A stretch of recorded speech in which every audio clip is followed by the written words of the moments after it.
That's been killer. Beats in the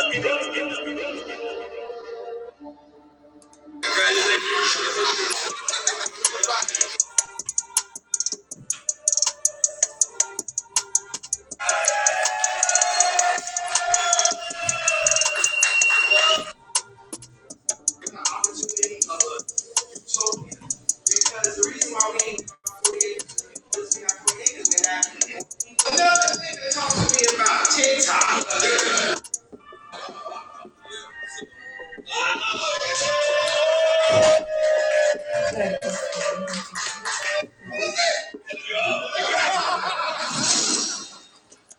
What it could be, hopefully it's what it should be. This is your boy N-O-R-E. What up, it's DJ EFN. This is Drink Champs Yappy Hour. Make some noise!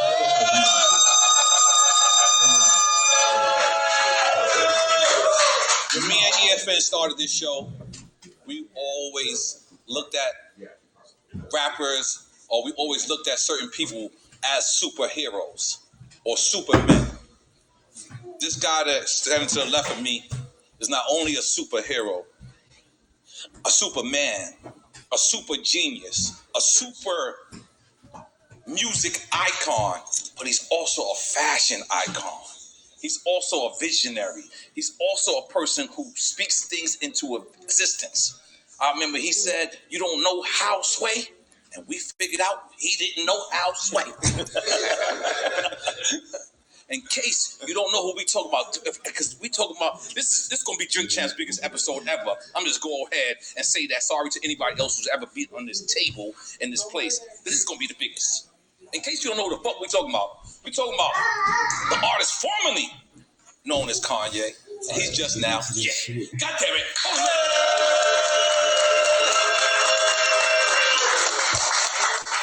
So let me get this right. You ain't got a last name or first name, you just got a name. Right. I don't even know what to say. That shit is hard. Just yeah. Yo, yeah. I thank you so much, man, because on the real, I know you don't have to do this.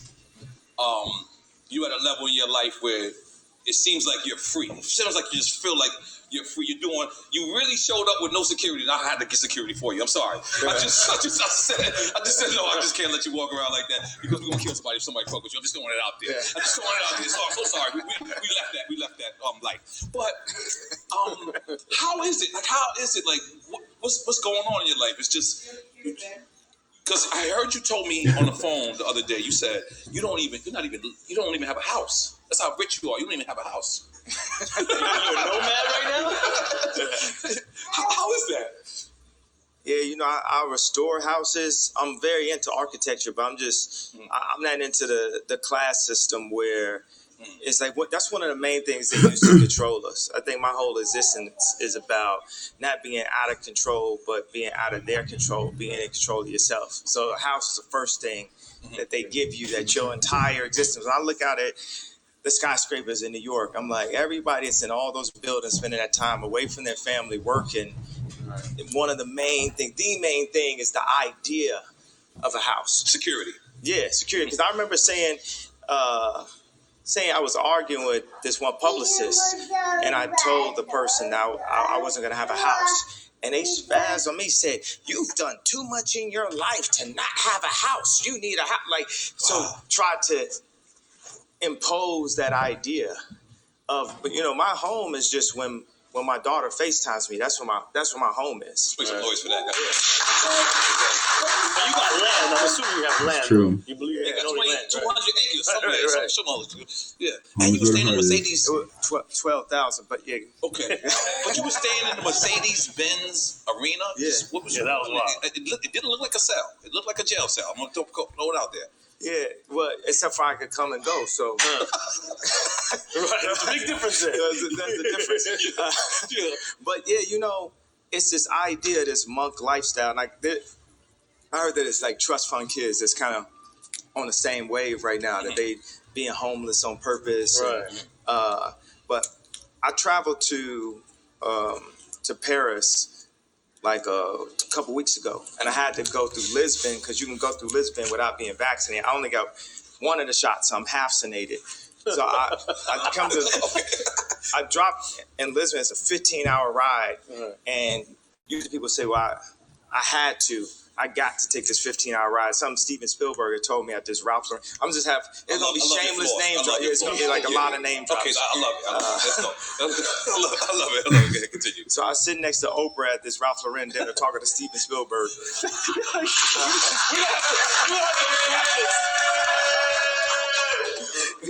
Yo, Kanye, he's definitely Across about from Hillary Clinton. the power alignment, you know? That's crazy. Power I alignment. actually was with her. So so I took this 15-hour ride from Lisbon to Paris, but the thought was I get to take the ride. The ride was beautiful, so it's just a perspective on life. Like when I go through just the different changes in my life, my family, a friend of mine said, "Are you sad?" And when I really thought about it, I started to look at life like it was a video game. I'm like, yo, every part of it is really lit. Right. The things that hurt you, the things that you're happy about, the things that Yo, can you hear me that clear? push your ego, that support your Can you hear ego, me clear, things baby? that down your ego. Like I've been saying this like for a couple weeks, like ego and anger love to hang out, they best Angle and friends. shit. So, What's my best Ego angle? and anger. Oh Yeah, shit, yeah. I didn't know that. They hype each Right other here, up. boy? yeah, Yeah. definitely. Yeah. So the more, they definitely, Okay. they definitely blood. Okay. So the more and more, you lean into your ego. Can you hear I me wrote this now? song that for Donda that we're gonna bring out on the bonus album. That's saying on the deluxe, but it said, "If I let go, let God and let go. I gotta let it go. I gotta let's go." And then it's got this line that makes you think about Miami. It says, "Fly into the Mondrian, dun, dun, dun." Actually, it had a next line, but I like to open it up. But it's like going to Paris. Mic test, can you hear I me? get there and I get to the Ritz Hotel and they say they Mic ain't got no test, can you hear me? rooms. And Can you hear me, baby? there's a couple of times I just had to like pull my mask down. Like, you don't have no room? Oh, okay. And I put it. Okay, let me All right, look let's for a get room. into this kind of shit. Different kind of currency. Yeah, the vision of life is not to have money and possessions, is to have relationships. Yeah. And That's maybe the to the truth. point where I've done so much for so many people that my money can't spend anywhere. I go to a restaurant, they be like, "Yo, your money's no good." True. So they charge me for the room. They gave you a room. Yeah, they found a room, and then the next day, the CEO of Balenciaga came to pick me up. This guy named Cedric. That actually I was trying to hire as a CEO. My boy Jean Toutot, the head of APC, which is basically like the French version of Gap, which is the first person that was in a prestigious position to really let me do a collaboration with them. And so we had this APC collection that sold out back in the days. And this before the Louis collab? Yeah. You know what? The Louis collab was first. That's right. Yeah, Right. thank you for I'm a fan. Just in case you don't know. Yeah. The Louis collab was great. So I want to go back to certain things with the Louis thing. Okay. But so the CEO of Balenciaga picked me up. Now I came with all I got is this like little bag. That's like my house, and my house changes in size depending on how big my bag is. Like I had this one that was like a laminate size, and once I got the Apple headphones, they wouldn't fit in it, so I had to get a bigger house, which ended up being. Talk about a mobile home. I'm still not quite sure what he's It talking ended about up right being there. this one, right? And I'm so happy that thugs wear this bag now, so Yeah, people man stop versus calling man it. versus man. Yeah, so people can stop downing me Keep for the weed having in there. Keep the weed in there. Keep the weed in there. Let's Louis explore bag. the man This is versus- so I ride to the Balenciaga store with the CEO of Balenciaga, and I didn't have a change of underwear, but for what I've done with Balenciaga, especially over the past 4 months. Guess what? My underwear and socks ended up being for the next 4 days in Paris. Balenciaga underwear for free. And that's when I was sitting there, I was like, yo, this is my vision on life. To not even have to have a house, to have a place in every single every single city, every single country that I could go to. And somebody's like, you can stay here, you can sleep here. Like my dog Boo was like, man, you in my city? We call him Brother Boo. Yeah. Okay. He was like, you in my city? And the first one I saw, I was like, nigga, I was born in Atlanta. I was like, so I humble myself, say, yes, sir. With a bunch of eyes. With a bunch of eyes. And And he's like, yo, I'm down here working on KCI. I'm in Houston, but you can stay at my crib. And I know I got a bunch of cribs I can stay at in New York. I know I got a bunch of cribs I can stay at. And you just move around. Like first it was like Yasin. Think about Mos Def. He changed his name to Yasin, and he started moving around. So I would think about how he was moving around. Just going through the airport, sometimes standing in line, sometimes not standing in line, getting a Uber. Uber be canceling on me. I'm not gonna say Uber's trash now. I'm just saying. I'm not gonna lie to you. Kanye, you told me that the other day. You said you be calling Ubers and Ubers be canceling on you. I'm not gonna cancel on you. Your profile doesn't say yay on it. Does it say that? I was like, no, I really am canceled, I guess. But did your profile? You don't have 4.9 stars on your profile. Do you? Yeah, I don't even know. I barely, I barely know how to work it. I just got my Apple Pay. Just mad. You just got Apple Pay. Let's make some noise for you being He hasn't said anything like. because you really are a superhero. I got Apple Pay when it's time to make Apple Pay. Wow. You're not that low. That was all. I'm still on that ball. Okay, so Mustache look boy. have you watched Versus? You can see the child Yes, on that screen too. You know where I'm going with it. Yeah. Yeah. Oh, okay. Would you step into that ring? Oh, absolutely. But I would need about like 4 people to go against me at one time.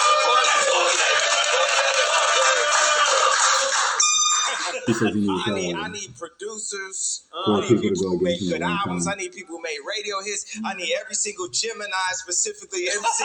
I need every Yeah, Gemini shit.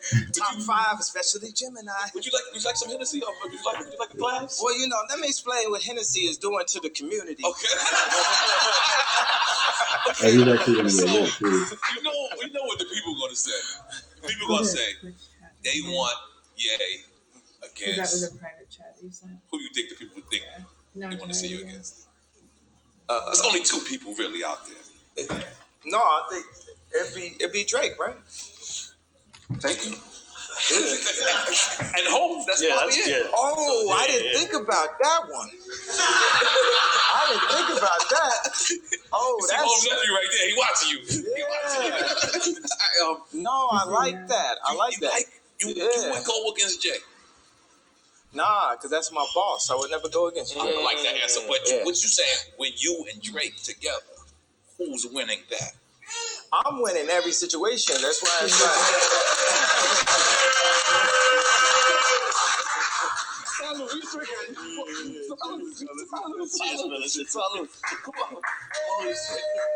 Holy shit. And who producer wise though? Would it be Dre? Ooh, producer wise? Yeah, that's why I said it gotta be. I need to have like a month long, just different categories, different styles. You have a season of your own verses? Yeah. That'd be new. That'd be some new shit. At a certain point, I could just be versing myself. It could be this album against that album. I had to go Dark Fantasy against. Well, I don't think anything goes against Dark Fantasy, but Yeah. College Dropout against The old Ye against Graduation. the new Ye? Oh yeah, we could do that. We could do the old Ye against the new Ye. We could do all like sample drums versus trap drums. We could do all bars versus Your auto-tune. different name changes going against each other. Yeah. Different eras of Yeah. Holy moly guacamole. This is Yeah. exciting shit. But you telling me, I just want to, for the fans, it's not for me. Yeah.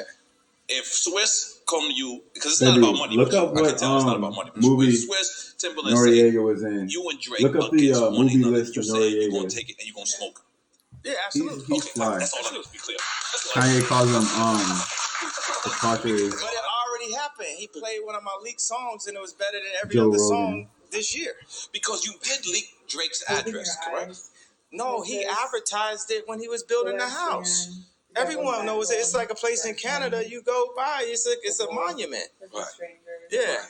Right. Every no We didn't know that. Because, transit. we little Yeah. people over here. yeah, no, you can find it. That's how I was able to find it. It's Okay. Googleable. It's on Google Maps. I like that you, that's my word. You know I made up that word. Googleable. Googleable. I made that word. I made that word. Googleable. What I will say, I understand that Oh, this is Eduardo Noriega. in all of the I'm back talking and about forth that Nori. me and Drake have had, it's like the life is like the NBA. Yeah. And people are either on your team or they're on another team, and everybody plays games in different Fucking kind of right. ways, and You heard what he can't be said. mad for somebody. At the end of the day, this man has sold more records than anybody, and part of his technique in basketball, people got different techniques. Like I went to the gym with Kobe, and we didn't even really get to play ball. All he did was show me videos of Scottie Pippen. And you know, Scottie Pippen's got a wide wingspan, but he didn't talk about that. He talked about how fast he was moving his feet. And he was like, yo, this is inhuman, right? This is inhumane. This is like, and he was studying that. He wanted to learn how fast he moved his feet. So when Drake don't do a diss, like an outright diss song where it's a headshot, he's gonna set it up like war. You know what I'm saying? Like and strategy. when people went to go get Hitler, they didn't go straight for Hitler. They set up fake tanks. They set up this and this. So he gonna do stuff like live 5 blocks down the street from you, DM every Psychological warfare, man. Is that what you talking He gonna like go and DM every single girl in your family, every single girl around your family, everybody, all your niggas, girl. He's gonna so it becomes like. So you already got that. It's like away games and home games and stuff like in football, and this is professional rap. Wow. This is the first time we in a place of like professional rap. So all that's there. So if he throws out a bar right here, it might be a bar only like what Pac said, you and I know what's going on, right? But it's all psychological, right? So it's like what button is someone gonna hit? Where you hit them? It's like I was just at the game with Jay Prince last night, and it was talking about how many below the belts there were, how many this there was, and the whole thing about that record that you know what it is? I got the perfect. I never thought about this tonight. Okay. You know what? I bit his ear. You know like what I'm Tyson saying? bit, like Mike Tyson. Exactly. You know what I'm saying? Because they ain't see. Psychological warfare is the planned tactical use of propaganda, threats, and other non-combat techniques during wars, threats of war, or periods of geopolitical unrest to mislead, intimidate, demoralize, or otherwise influence the thinking or behavior of an enemy. See what Holyfield was doing. Right. They ain't see what he was doing. Tyson like telling the refs like, yo, you ain't see this? You ain't see this? He's like, Tyson, I'm gonna take this in my own hands. Holy shit, I've never heard of this. No, but you making me. I'm just because it's in front of me. I was like, I was a fight there. We're talking about this. We've been discussing doing things together to bring attention to Hoover's situation. Right. And actually, I got Larry Hoover Jr. with me. I see. I introduced myself. I recognize his face. Yeah. So at a certain moment, I want to take a moment where you can talk about the exact situation. Y'all can really understand this leader and political prisoner. Right. Like when I went to the White House, I said, this is me in a different dimension. Any one of us that can organize somebody, they're going to take us down. They've been taking, the leaders and the fathers out of the community and only leave us with a hustler mentality because you ain't got a dad that's showing you how to save money and what property to buy and how to build your own factories. We're going to be jumping up and down for the idea of like Virgil getting a job for Bernard Arnault or me getting a job at the Gap or Adidas. A lot of times it's like we all was born white supremacist, racist, and homophobic. That's the bottom. That's the baseline. That's another thing. I don't even got the word for it, but it's like a phobia of mental health. That's the thing when people try to write it off. That's like even when I cut my hair like that, I'm like, yo, they're going to try to freeze what's the name of that haircut? At first, I called it the Britney. Oh, Britney Spears. Okay, I get it. Now it could be called a Ye. But when I see that, bro, I'm telling you, the Declaration of Insanity is a form of censorship and control. You taking some Hennessy? That's so true. I like to salute that. Take some more Hennessy, goddammit. I don't know what the hell you're talking about, but this fucking get you. Let's go. You gotta sip it. It doesn't count unless you sip it. Nah, I mean, Feds, Democrat, whatever, they know who I am. So I was up at like. He means that labeling people insane is a way to control them by forcing them to conform to societal norms. Man, maybe I shouldn't do, this interview because that's when they really gonna come. You gotta understand, Kobe. You say whatever the fuck you want over here. Yeah, but it's everything has like a butterfly effect. Kobe died on, in Calabasas. Right. You know what I'm saying? On the street where I would drive my kids to school. That's crazy. This video game, this Grand Theft Auto, is real. Right. The universes, So, but the universes with collide. me and Drake, we all really on the same team. Just even on this planet, period, we on the same team. We, the people we think is our ops and all this stuff. Once we understand, and this is, I think, the job that God actually has for me, is for us to all realize that we are playing inside of the same time. That's one thing we all got in common. If we all in the same place in the Christian calendar at all times, we could be the first civilization to become civil. As a matter of fact, let me take out the word can. I hate the word can. I hate these like in between, word can and should and if is like feds. It's like somebody you think is with you, they're not really with you. They're like a fourth leg that could just fall anytime your whole table fall over. Like, that's why we have to will these things in fruition. So we say we will be the first civilization to become civil. We still in the dark ages. We attack each other. Mentally, we go back to the rap stuff with me and Drake. We in World War III. This is warfare right here. What Civility is really complex. they do, people can comment on you online that you don't know. You can't come see them. Yeah. You know what I'm saying? It's in Korea, the suicide rates is crazy. People's esteem, how you feel about yourself, body dysmorphia, overdoing it with the drip and all that. So I'm about, like, Robin Hood really breaking down the class system. That's why I went to the Gap. Like, people say, man, Virgil went to Louis, you went to the Gap. I say, I always wanted to create egalitarian. Yeah, I work for the Gap, so it was meant to be. I always felt like Gap was sort of like Apple of apparel. For me, esteem and clothing is so connected. Your ego connected to the first time my mom bought me some Jordans in 4th grade. I didn't even know they was the 4s. I got the 4s. You're in the broadcast.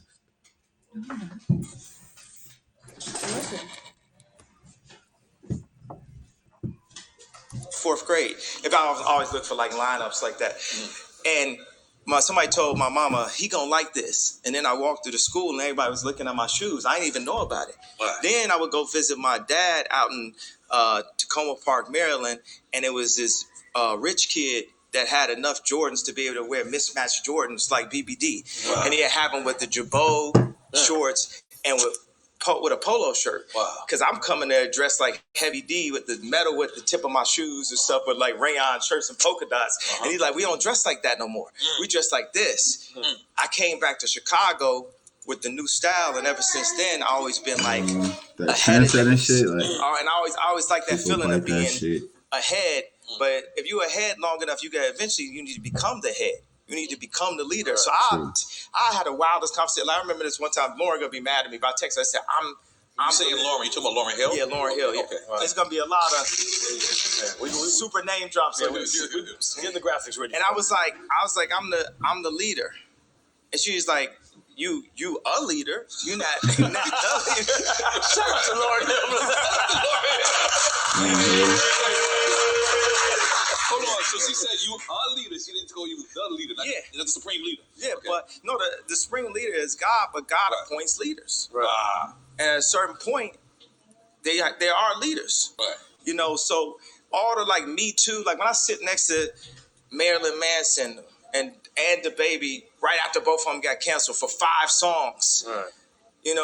It's like they can't cancel us all. Right. They ain't canceling Dave Chappelle. Dave Chappelle ain't getting canceled. That's what I'm saying. Right. We got it, and then it's like they'll hit you with like an accusation of somebody that you was with, 10 years ago. Mm-hmm. Okay, and then also it's like there's women who have been through really serious things, pulled in alleys against their will.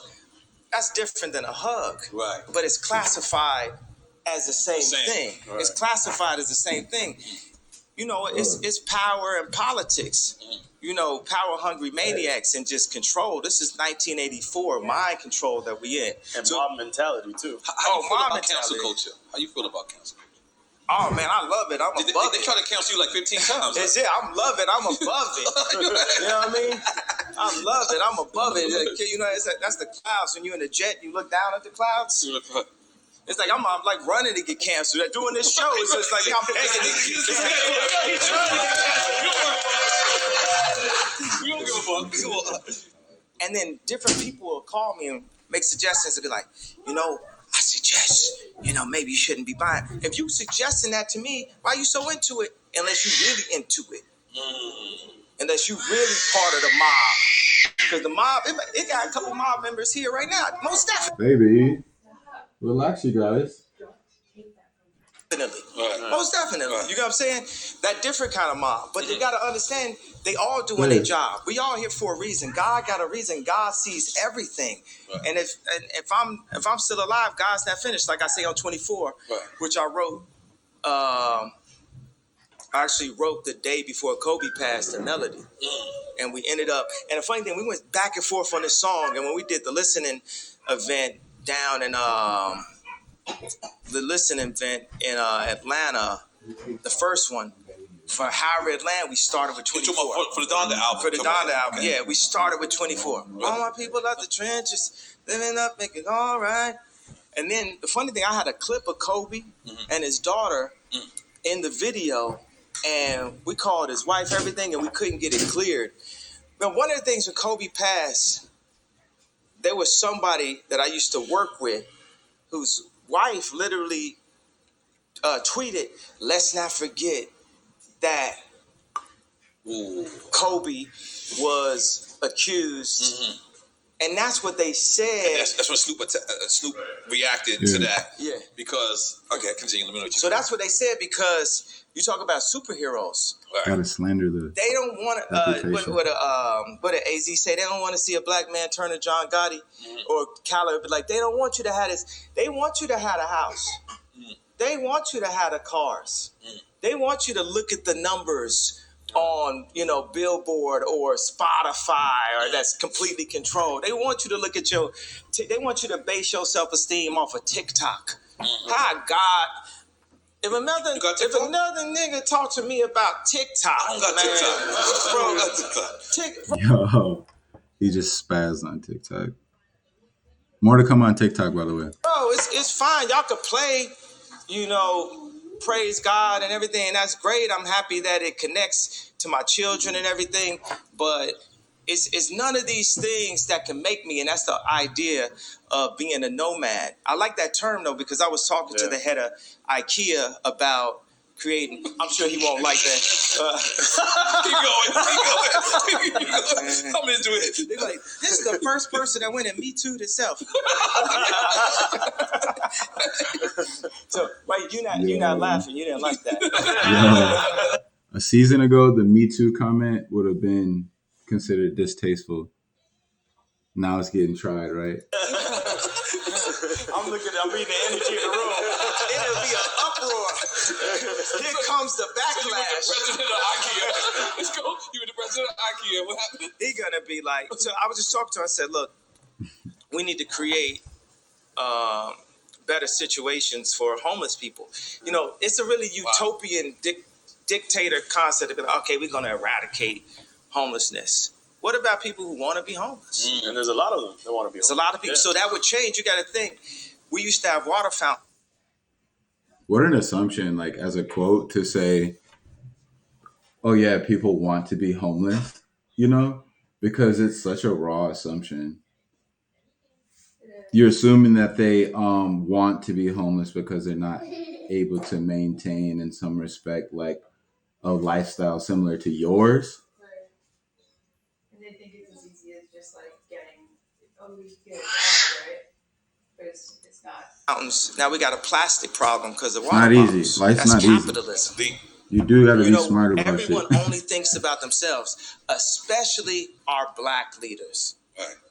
Wouldn't none of us run on stage? Wouldn't none of us say George Bush don't care about? We are very self-interested. Two of the best. I would.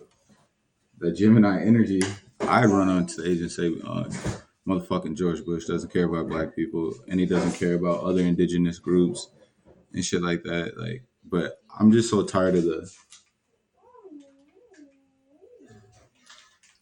tribal war. Moments in American history. Yeah. You said George Bush don't care about black people, and when you told Taylor Swift that Beyonce had the best video of all time. I was very... That's American history right there. And I was very...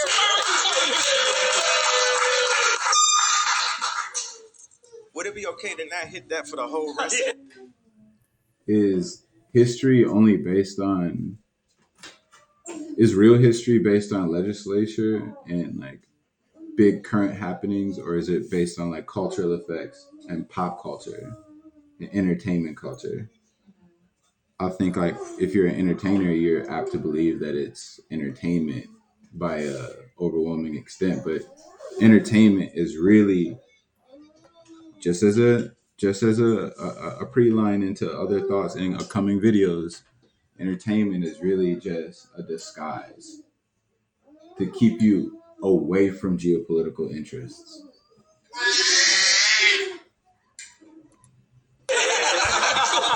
No problem. I was waiting for you to say that.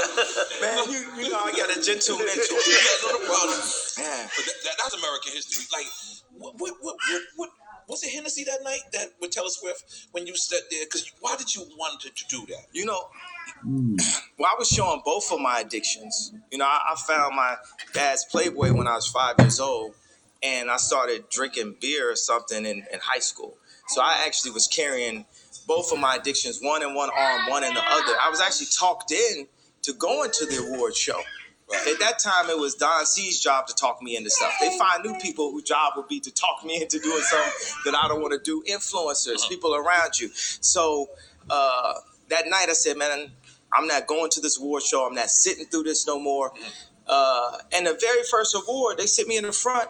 Now you got single ladies video is like You were Amber at the time, right? yeah. Okay. They got this is one of the best videos of in history. Talking about Beyonce. Yeah, the single lady. So it's not that it's just for her. When an artist does something that's that compelling and incredible, we gotta respect it. Right. Like I feel like this year should nobody just even put their album in the category of album of the year, so I can finally have album of the year. Because you don't want to be the person that beat Donda for album of the year. I love that. I love that. Yo, you gotta understand. Yo, Kanye West, an idol of mine, like early on in life, obviously. Unabashedly cocky though. Love that shit, you know? Doesn't give a fuck. He'll fucking say some outrageous shit low key about himself against others competitively. He be spazzing on that shit. I made Watch the Throne, and I made Watch the Throne and Dark Fantasy in the same year. My Beautiful Dark Twisted Fantasy in the same year, and neither of them got nominated for album of the year. Wow. Not even nominated. Not even nominated. That's crazy. So, and you know what I love, hate? I'm gonna just tell y'all this. When white people say the word rapper, that is saying nigger. When you say it to me, Yo, you saying you getting away with saying nigger. Damn. Oh, the rapper. All right. Okay. yo, now, although that's controversial on the top layer, it is true. Oh, the rapper. Or like last night on the game, they had my face on the Chiron and on the screen and said, hip hop artist. Specifically, I was like, you know, I got a PhD from the Art Institute of Chicago, from the most prestigious art school in the world. Wow. Could I at least be called an artist? But, you know, in here, it's like, in America, they're not going to just give it to you, but it's to be bought. It's to be taken. You know what I'm saying? Like, at this point, bro, this is like There Will Be Blood. You know, I'm not Dragon's really... blood? That's what they be talking about. Yeah, absolutely dragon's blood. In the Bible, they got dragons. Absolutely. Really? Yeah. There will be blood, bro. Yo, there will be blood.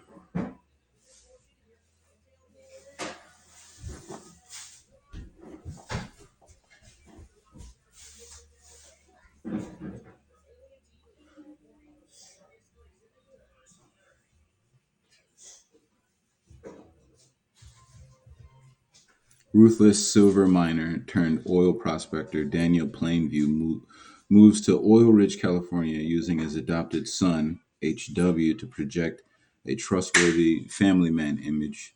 Plainview cons local landowners into selling him their valuable properties for a pittance. So, a greater euphemism for scamming and being a rat fucking faggot. Ooh. Like, remember when a dude brother acted like he was his brother and everything, and like I don't know if y'all seen this movie. It's one of my favorite movies, but that's me, bro.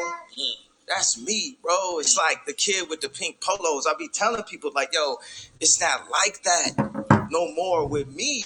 Period. Like, bro, like, cause you know what I'm saying? They did everything. God gave me that 6.6. Like right when they announced that Kim was filing for divorce, 1 week later, whatever, God was like, nah, this is my son right here, 6.6. And Forbes was always on some white supremacist shit, like down to me. For 3 years, they like, oh, Kylie a billionaire, Ye not a billionaire. You know, and even in my Forbes, if you read the article, it's like it's drenched with some like Jackie Robinson.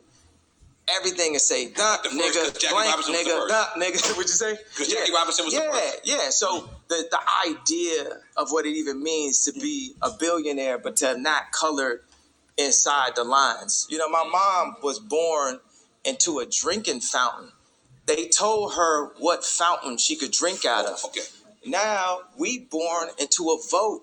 They literally call it the black vote. Yeah. And by the way, we blood of Christ. We blood of Moses. We're not just a color in a crayon box. And if we knew that, who we really were, we... Right here, he's talking about the Moors. The Moors.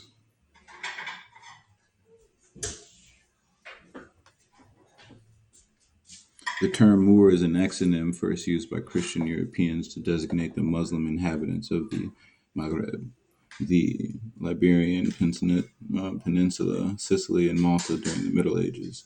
The Moors initially were the indigenous Maghrebine Berbers. The name was later also applied to Arabs and Arabized Iberians. Excuse me, that's Iberians, I think. The Moors. More on the Moors. We treat each other differently. We treat ourselves differently. So when you say, I'm black and I'm proud, like, but of what? What concept are we understanding? They say, go see the African History Museum. Why do they start when the boats came? Why don't they start with the drums? When we was kings. Oh, they don't want it, but we are kings. But the 400 years doesn't have to deal with slavery. It has to deal with the Bible. It has to deal with us being disobedient to God. Right. And that's why we farm land that isn't our own. Record labels, the NBA, Hollywood. These boys be scared. They be sitting there. Michael B. Jordan be telling my cousin, like, man, I want to do what Ye do, but I'm just, I'm right here. Or, like Kevin Hart be like, man, I like that. I'm envious of what Dave Chappelle could do. And then they sitting it at us. Me too. He's basically denoting coalition type production entities that want to get together to have their own quote entity, but they're basically stonewalled by the Universals of the world and other companies of such that have multinational powers and have been in the reign for a long time. And so it stifles creatives who have maybe 50 to 100 million in their pocket and they have 10 friends that have that same amount of money, but yet they still can't get the production off the ground because of sabotage, basically. Say this, tech, blah, blah. He said this, he said that. It's like, boy, this there would be blood. Stop fucking with me. Because y'all fucking with my money. Y'all doing shit. I got 80 accounts right now. I got people that's like, why I got 80 accounts? That's that Bob Marley through the toe. You understand? I make hundreds of millions a year. Then I look up and it's like, yo, why I got 30 extra people came down to Sunday service. 30 other extra people. That's 30 cars, 30 flights, 30 mini bars. 30 movies. Who watching? Ain't nobody load up this movie. Who wants to see? Well, I wish I had a name of a funny ass movie that don't nobody want to see. That would have made it funny. But who want to see this movie? You get what I'm saying? These just moves, and I come up. It was one dude working with me. I said, how many storages I got? I said I got 8 storages. And then my wife, because she's still my wife, it ain't no paperwork. I love that. I love that. Yeah. Go ahead, gangsta. Keep going. That's hard. That's hard. Yeah. So I gave it to her because she's really good at storage. She loves, like, this is her pastime is like organizing. So when she went to the store, she's like, oh, you got 36 storages. So that's That's a silent murder. That's gas. That's like poisoning you slow through the wasabi or something. And every little piece of sushi. You got Japanese whiskey. That's Yeah, exactly. You know what? Let's switch it up. switch to the Japanese whiskey. That's what I'm talking about. Hey, welcome back, baby. I'm trying to get the biggie. The gloves are fly. Skateboard Jake. The gloves are fly. Low key because it's a moto brand. 100% because you got to be 100% in on the bike, and pussies don't understand that. The biggie is gonna be no biggie. The biggie. Everything in moderation. My wife over there popping bottles. Oh God, Jesus. So as Biggs walked in, I don't know if you see that was Biggs right there, but I always. I tell her what I said when you asked me if I'd do a versus with Jay. He said no. Why I say I wouldn't do it? Because he's the boss. That's what you said. Yeah. Right? We recorded. By the way, let me know what you want to see next and shit. I'm gonna go something like this. That's kind of like, obviously, like I said before to you, more on the popular side, and then we'll get into some political shit too. Damn, you fucked me up. We got the box. Get this box, man. Okay, yeah, please. Yo. We don't know if you know. Our show is about giving people their flowers while they're alive. And we need you to know how much you're important to us. Oh, wow. Open it up for me. Yeah. If you're not familiar with that, giving people their flowers, that's to say congratulate people while they're alive versus when they fucking die and leave their art here. Now you're sad for them. Wow. This is, shout out to we need you to know.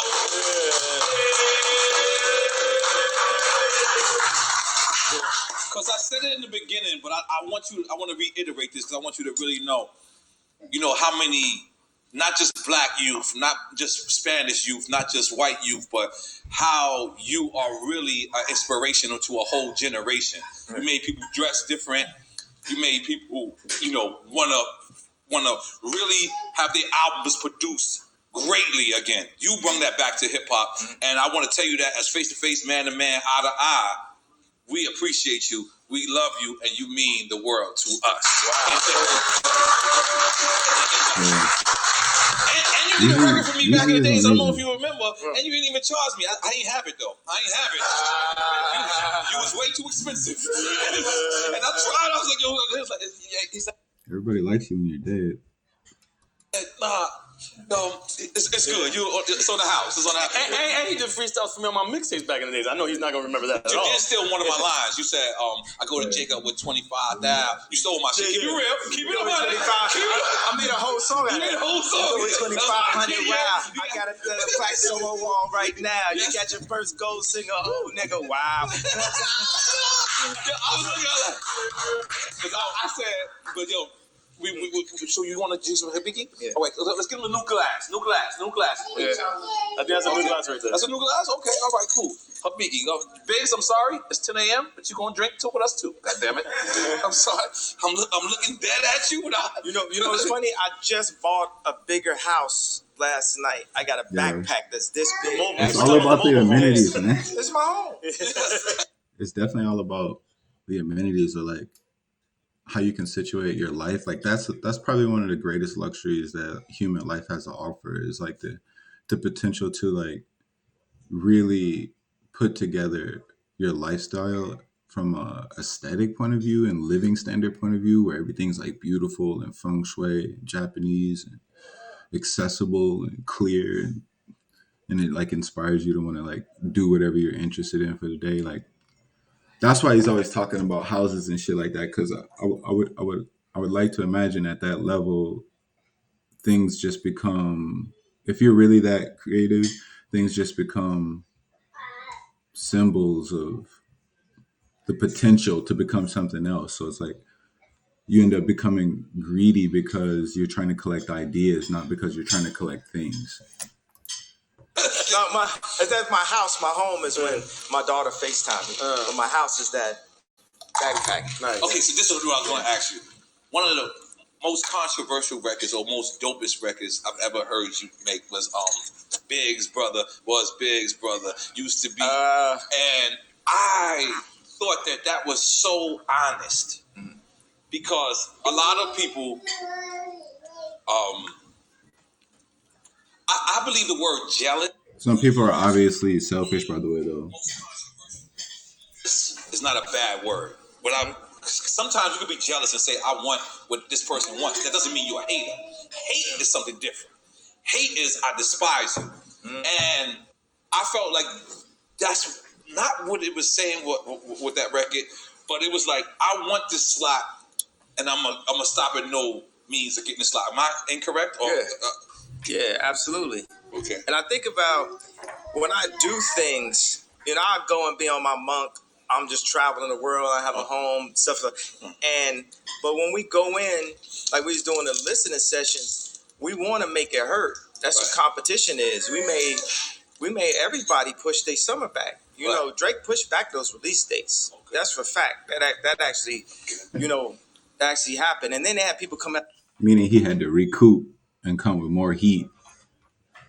He had to really scour and shit and make sure it was going to be fire before he could compile. Not saying, he, the other thing, I saw this thing that Styles said about this going back and forth. I understand it's interesting to people, but man, I love Drake. I love all artists, period. But not even to mention Drake. I love Drake. I love all artists. Now, let's have Drake just have his spot of what he meant in my life specifically and what he's meant to rap, over the past decade. Now, you got to pay attention to this part because this is where he's trying to allude to say that they actually they could have a great supposed relationship, but the industry basically pits them together for the benefit of the industry for sales, obviously. Specifically, this is I would say the most, if I wasn't me most of the time. But this is a very important artist that actually added something to the algorithm. Because watch this, it's like our phones have what do you call the hard drives and the way somebody that's more technical. The chips, the microchips, right? The processors. The processors, right? We are God's ultimate iPhone. We are God's favorite creation. So if Steve Jobs was God, we would be his iPhone. And we are simple. By the way, the element that they use to make many of the modern day computers and iPhones and whatnot is more expensive than diamond. Simply programmed, and we go with the program, and some are unprogrammed, and some of the unprogrammed are people who they say are crazy, or people who go off the rails, people who end up homeless, and the program are the people who go with the program. And you have this thing like when I said, when I hit you with a WYD, you better not hit me with a HUY. You better be like, hi, with a bunch of I's, or hey, with a bunch of Y. And so it's, people heard that song would text me back with a bunch of I's or a bunch of Y's. We just right there adjusted the programming. Hopefully you're familiar with MK Ultra. MK Ultra was a top secret CIA project in which the agency conducted hundreds of clandestine experiments, sometimes on unwitting U.S. citizens. There's a lot more detail to it too. MK Ultra's mind control experiments generally centered around behavior modification via electroshock therapy, hypnosis, polygraphs, radiation, and a variety of other testing features. Project MK Ultra was the code name of an illegal human experimentation program designed and undertaken by the U.S. Central Intelligence Agency. So when he says programming, it isn't light to traditional MK Ultra butterfly mind control programming. That's simple. For the entertainment space, especially for which it was designed for. There's a lot of documentaries out there on it. It's very, very interesting. That's what media, that's the mind control. It's all about, can you be a part of the programming? What I say to Drake is he added something to the algorithm as we become more civilized and more sophisticated. The style of rap that he was doing was more sophisticated than the style of rap that I grew up on. Now, it had notes from Nas and Rakim, and obviously from me, but also had notes from Sade. Right. It had notes, and people want to make jokes about that, but it made it. No, I give massages to Sade. There you go. I play Sade, but I give massages. There you go. So you a real nigga? Just throwing it out there. That's what I do. I'm sorry. I cut you off. I'm sorry. So that made it. His music was more accessible. There was a time when like rap wasn't as accessible.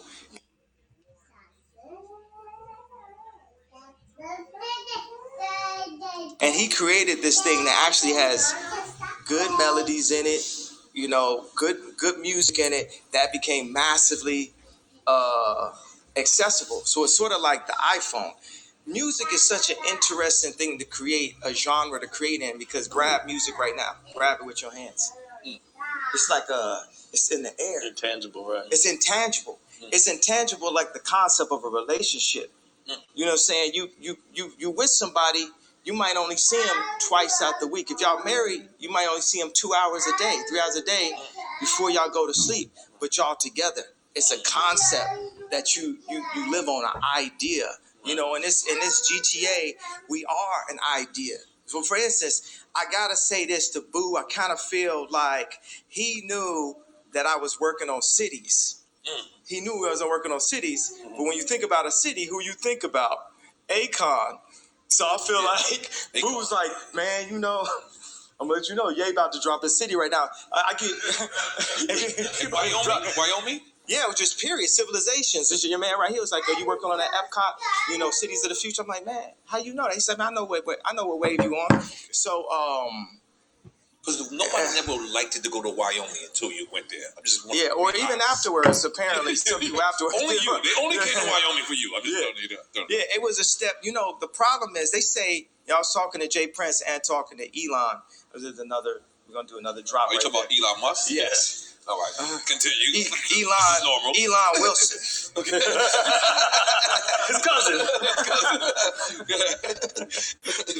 That's funny as shit. So I was talking to Jay Prince and talking to Elon, which That's an amazing combination. It's an amazing spectrum that's actually closer than we think. Wow. Why is it so far? Wow. Real talk. You know what I'm saying? When I think about, you know, certain people's ability, like Biggs is someone, he know how to read a contract. That's how it's very few of us that's 7 feet tall, and it's very few of us that's 3 feet tall. We all play our position inside of this modern day Wakanda that we actually in. We're at the brink of it. You know what I'm saying? After this interview, a lot of civil interest references, euphemisms that he uses.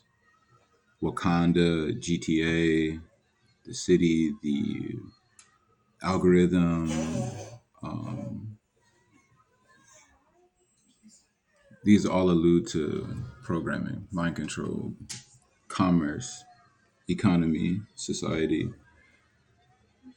But he's trying to work against the language of it for his own benefit and trying to unlock people from just being cows in a herd. I possibly could be taken out. But the interview has happened, though, because I've infected y'all to think in the Ye way. Also, the insinuation is that, of course, Kobe Bryant didn't die by legitimate means. We infected.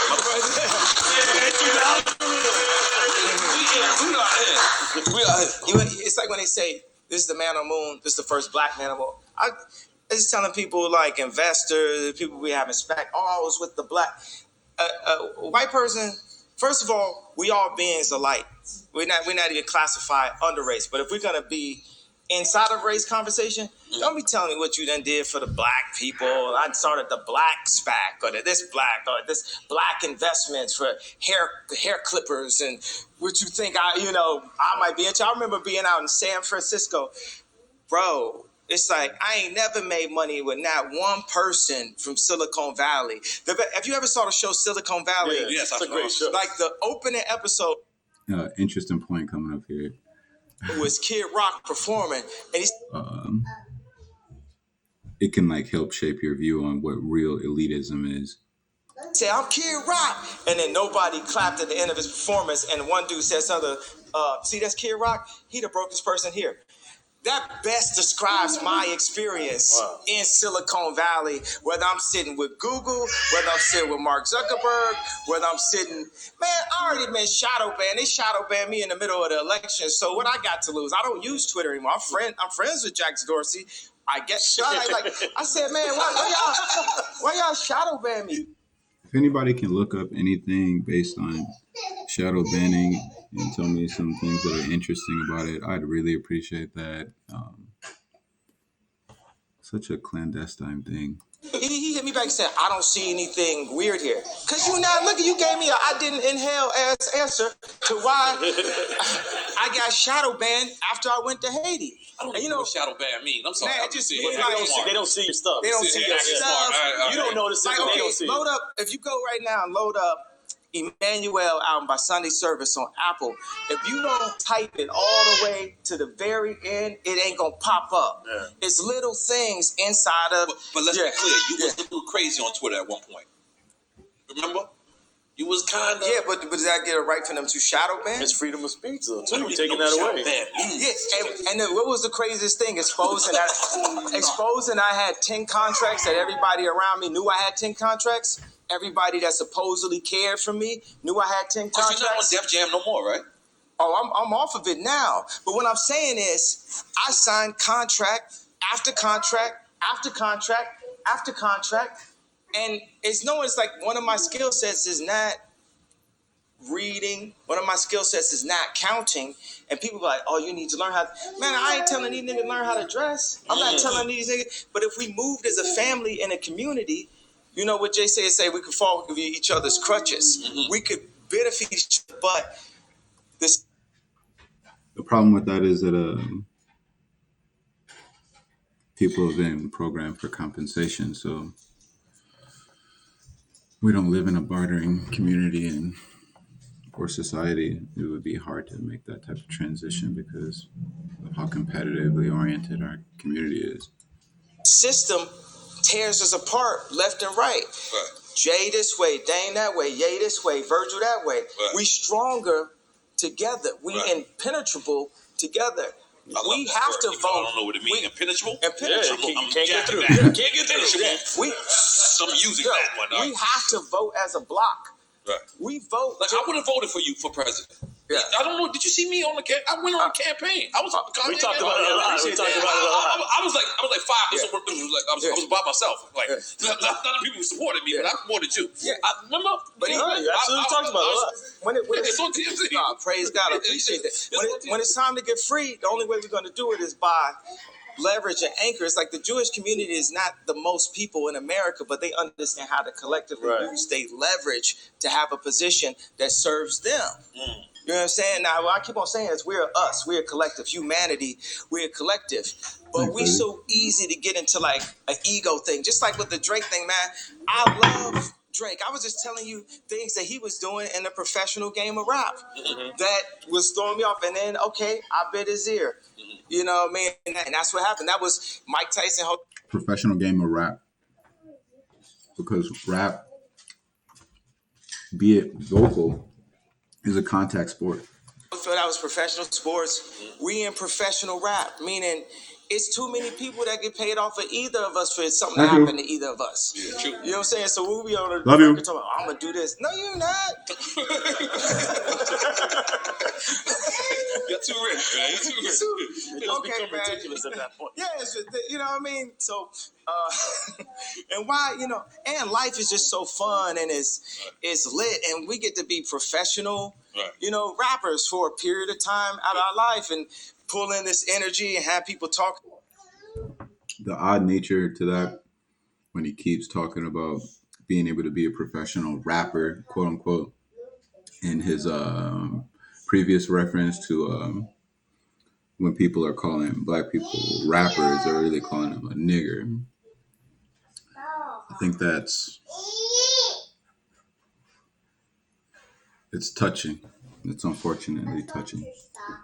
about it, but it's a certain responsibility. I think that it's a redemption, a redeeming quality. This is what I have. I'll be wanting to sit down with Drake to say this, just as an OG to him, is the redemption. Like when I asked him for the beat for TSU, that's my favorite song on CLB. It's like, "Mama is not around, Daddy is not around." CLB is about Certified Little Boy. Yeah, Okay. Yeah. So I'm not gonna do a joke like, "Man, you ain't know the name of the album." Listen, man. I live in my own world too, man. I'm not exactly you or him, but I live in my own world too. And I'm kind of the man in my shit, so I'm sorry. But go ahead. Yeah, No, you don't have to say sorry to me. I'm fine with you not knowing the name. I feel like going. You can hit one time.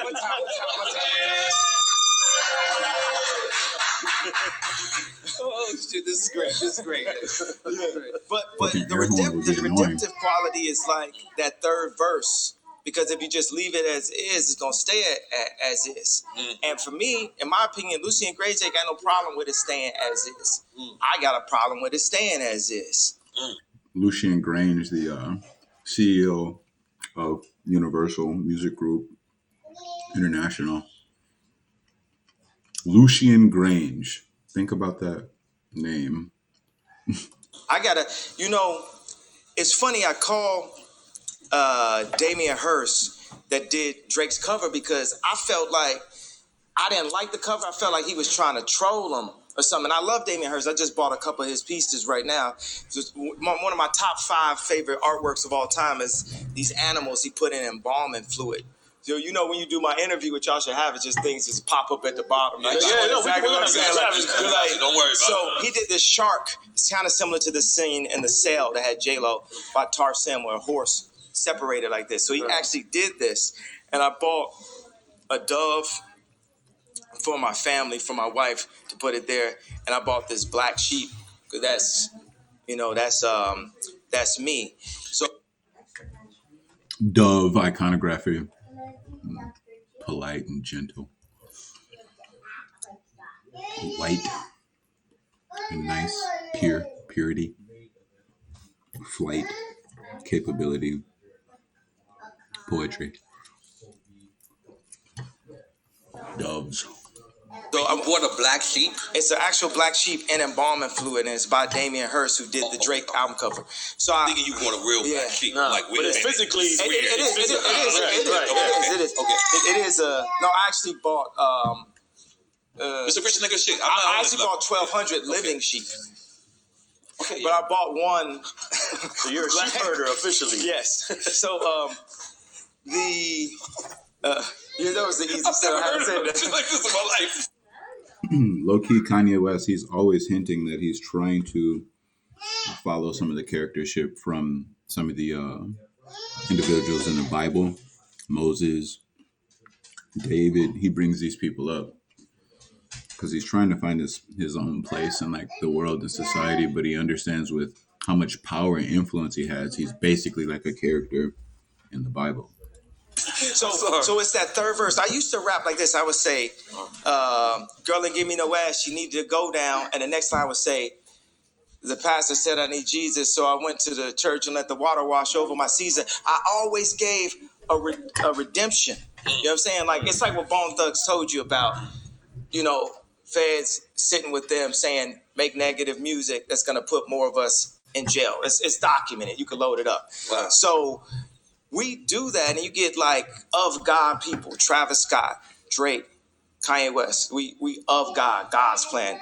And then we make these songs that don't have a redemptive quality in what we're saying, because maybe we trying to look harder or be cooler or this, that, younger, whatever it is, and act like we ready to die as much as people who really got 10 bodies and really.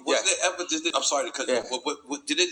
Because the rumor is that Drake kind of took a shot at you on that song, but Travis Scott was on that same song. Was married. Did he ever put a strenuous relationship? Oh yeah, I put everybody on a group text. Everybody gets a group, and what I don't like is like, when I'm talking. Who's in this group text? It was Jay-Z, Kim Kardashian. Jay-Z got nothing to do with this, by the way. He's on the song. Jay-Z's on. This I talked to Jay at the wedding the other day. He didn't know when he did the song that me and Drake had a problem. So after it came out, he's not in it. That's just like I did it before the fact. But what I'm saying is, so it's like Trav. But then Drake says it's like he said, I'm gonna put you on a guild. I have somebody put you on a guild, and which means put you on a T-shirt, right? And I'm talking to every. Hey, have you guys peeped that Kanye? His swag is so superhero. I thought I was doing a real superhero swag thing. He's taking it to the next like Matrix, like Morpheus, like Wesley Snipes, Blade type of feature. The haircut defying the societal norms of the neatness. He's going to touch on that. Maybe I missed it, but neatness standards. That rebel shit. Everybody that's in this community. Drake said that in the on the album. No, not on the group text. He said it on the song. Okay. And I'm talking all these says Kid Cudi, Pusha, Drake, Jay-Z, Kim, and Trav. One of the lines I said that was legend is I said, I'm worth more than all of y'all on this text combined. Yeah. You said that was a what? what did you say? That was I don't know what you just said. He wrote that That's another one of those flyboy comments. in the text group. Wrote everybody. Yeah, that was one of the elements of the text. Okay. This is an intense group chat. But everybody, everybody wanna. As soon as I start dropping bars, oh my God, he's in the episode. Oh my God, he need to go to the hospital. Oh my God. Oh my God. Oh my God. And it's just, oh God. Oh no. Oh no.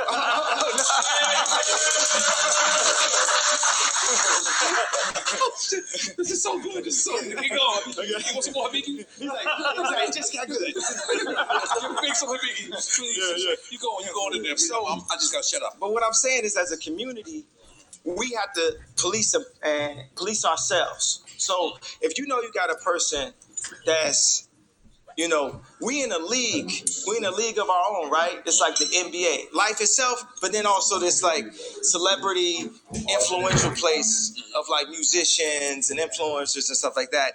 And they have shit that's called like flagrant fouls inside of the league. So in this group chat, did you tell Travis Scott that was a flagrant foul? Exactly. Okay. Because the thing is, he could have put the line on without everybody knowing. So that means I felt like everybody should go to Drake and be like, you ain't saying that to North St. Chicago and Psalm's dad. Because he could be saying shit that's poking at me and driving me crazy. And then if I do something that seems crazy, then they just blaming me. It's like every nigga that got locked up, it's a reason. They didn't do it just because their life was perfect and they had all the opportunities in the world and their dad brought them up. There's very few people like that is just born serial killer. That's what they want to do. Right. People are always there for a reason. And ain't nobody like, I had this conversation where Drake is like, I never fucked Kim. But I was like, but you acted like you did. You got bars that's like... People always have problems with egalitarian approaches that basically say that everybody's equal and should be treated as such because of merit-based standards in our society that says that you must earn every cliche sequence of everything that's basically given to you, or per se what you earn. Like everything's about earning things. People aren't even willing to give respect these days. So egalitarian shit is dead, I think, unfortunately. I think that's why I'm trying to create it myself within a community of trustworthy people. What people used to call friends. Hidden heels, give your wife the chills. You doing all kind of, it's like somebody throwing a marble and hiding their hand or something like that. It's like all that's disrespectful. Y'all actually had this conversation. We had this conversation. And this is all, and to the point with Kim be like. Let me know if you guys think comments about wives and husbands directly are off limits. Like, I don't listen to this nigga no more. This nigga acting like he fucked. And like, we ain't never really, like, we never really had that conversation. Oh, I never fuck him. Like, no, but what about all the, did you ever DM her? Did you ever, you know what I'm saying? Everything else around it, you know, because it ain't about just the actual act of it. You know, the act, the anticipation of something is what we live in. Now is the shortest moment of our life. Now, the now that was just there is just gone now. You know what I'm saying? So you could be sitting there like, did he not? That's worse than if you, I would have rather you did. And I just actually had to just deal with the finality because my mind, I'm like a Xerox printer. I'm Christian, but I'll tell you something. I talked to a healer that said, I'm dealing with resentment from multiple lives of disloyalty, of the way I felt, you know, with Virgil going to Louis and just things that jealousy. So it actually was a problem because that's what we heard. Yeah, absolutely. I was jealous. What do you mean? I'm a human being. And people try to tell you what to say and press and what to feel. Like, you don't feel that. You was in my situation and you riding. No, this is the other thing. Sicko mode, they would play it at the kids' party. So I'd have to bring my kids to a party with this man threatening my life on a song. Welcome to Calabasas. And then they wonder why you end up, you know, in the hospital. It has to be some type of respect. Calabasas, like what? The entertainment hub. Highly pointed elitist individuals who are in entertainment, who are cutthroat competitively in that same entertainment space against whoever defies them. That's what he means by what? The video game, GTA. A male perspective, a God perspective, and some type of community leadership. And I'm the leader. And that's what I told Lauryn Hill. Yeah, I told Lauryn, I told everybody. I'm the leader. Let's look at it. Let's open up this Bible. Now, you know, your grandmother, like, you need Jesus. You need Jesus. That's what you need. Yeah. Man, favorite song, by the way. Because praise God. Because all of this that we doing, it ain't adding up to nothing. Now God is pointing at me and said, this man worth $9 billion. This man, and that's pretty good for a black man. Since I was the black. First of all, I said that before. We got to take the black version off it. Yo, I got more comments about this in the future, but people do tend to pronounce black in a real derogatory ass way. Like, it's totally used as the opposite of white, I guess. Black.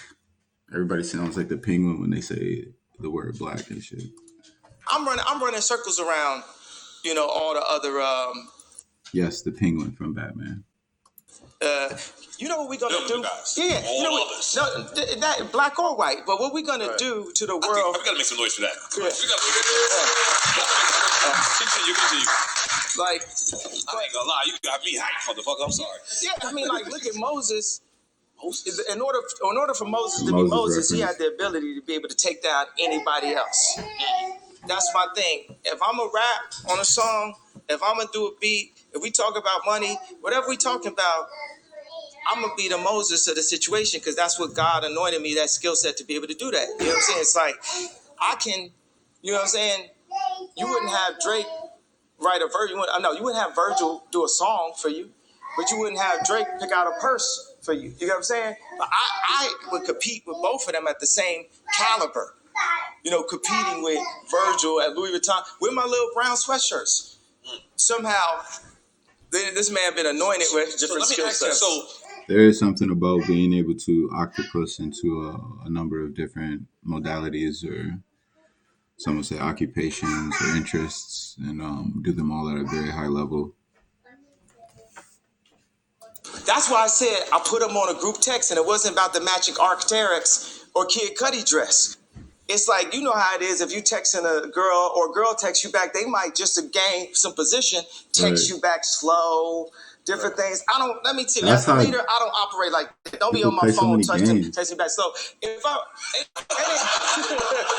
and it's so immediate response. Or don't be on my phone. Don't be texting me back slow. Get in my chat. For all y'all in the chat or who were in the chat, I appreciate you guys. I'm starting a long road. I'm patient. And I'm excited. That don't work with, like I told you, I'm a Xerox printer. Right. Meaning I can see a dinosaur bone and build a dinosaur out of it mentally. So if I hear a verse, I'm gonna build a dinosaur. I'm gonna hear a dinosaur born out of a line too. Because people could look and be like, oh, he never did this. But that don't mean that line hasn't built an entire dinosaur bone. And It's a very euphemistically Kanye way of saying how to extrapolate from one simple thing to a greater thing in the instance of creative spark. and this is a perfect time for me to come back because you got to understand, I was Ye, and then they started making more Yays. Watch this. Ye is like this encompassing thing of fashion, Right. bars, beats, production, Wakeless, videos, this.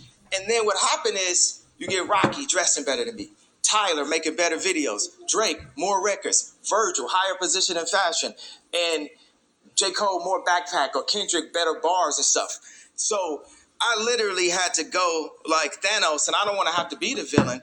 But when I went and did the Donda thing, Ye returned. Yeah. And everybody had to sit back and watch the real leader. They talk about goats and this and that. It's like, because I affect people 20 years older than me. Right. I affect people 20 years younger than me. And that's what it factually is. And you got to know who you is, and you got to tell people who you are. Man, I got this money guy. As I'm up here disappointed, because actually I got to stop screaming at white people. But I got this money guy that said, yo, you got 80 accounts open, which is what I said, it's the hit. It's a way to kill me. And he was just dismissive. He was like, man, I just saw what Trump did with this SPAC, and you can do this. I said, man, when I do it,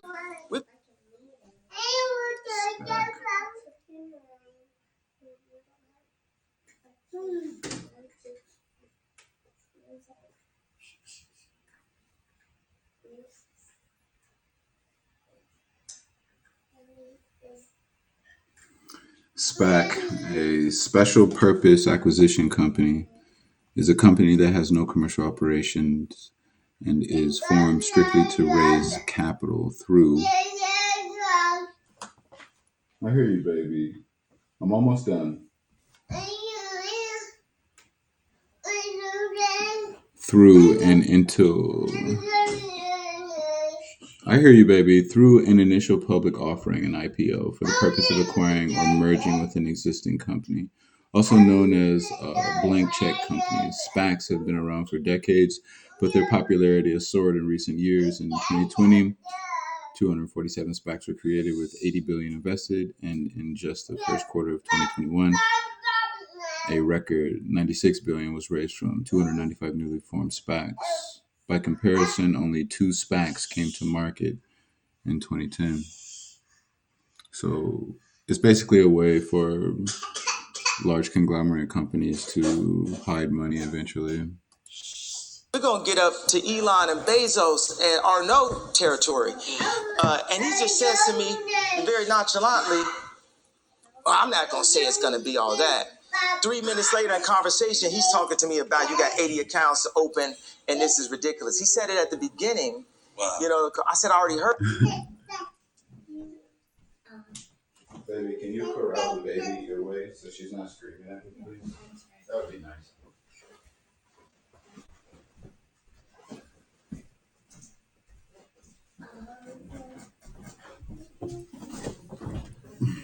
Sorry about that.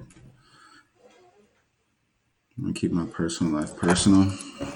Heard that, I started raising my voice, and he checked me like, "Who you screaming at? Who you screaming at?" But it's like, boy, when you dismiss me, and when I try to stand up, and you push my shoulder like that, that's a part of the programming in schools today. I seen my son do his homework at Sierra Canyon, because Daddy got his own school, called Donda, named after my mom, the first black female English chair at English department at Chicago State. So he's doing his homework, and it's math, and it's got 3 eggs and 2 eggs, and it says 3 plus 2 equals what? And he says 5. And the next one has 3 eggs plus 2 eggs, and it says 2 plus 1 equals what? And he says 5. And see, the picture was wrong with the number. Right. He starts to get frustrated. He starts crying. He doesn't understand. And I was there, thinking he was too young for me to explain this to him. I was like, no, this is getting you prepped to be pulled over for no reason and think it's okay. This is getting...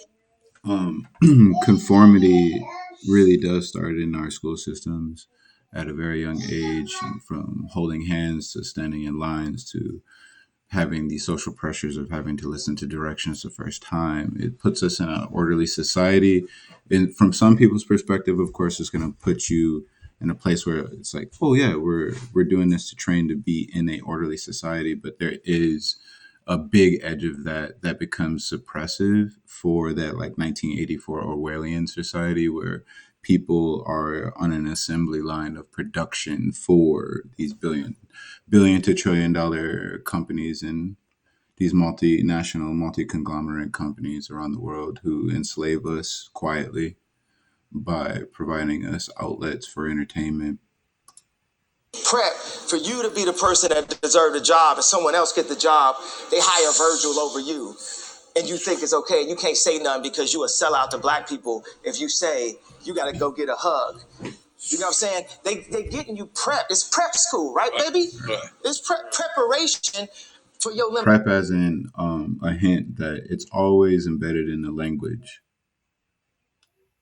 The real motive is always embedded in the language. Limitation. That's deep. That's deep. We in these schools right now, baby. Oh, you thought I wasn't gonna get killed by the end of this interview? I'm just gonna try my best. No, you giving it. Now, obviously, getting suicided is a really unfortunate comment.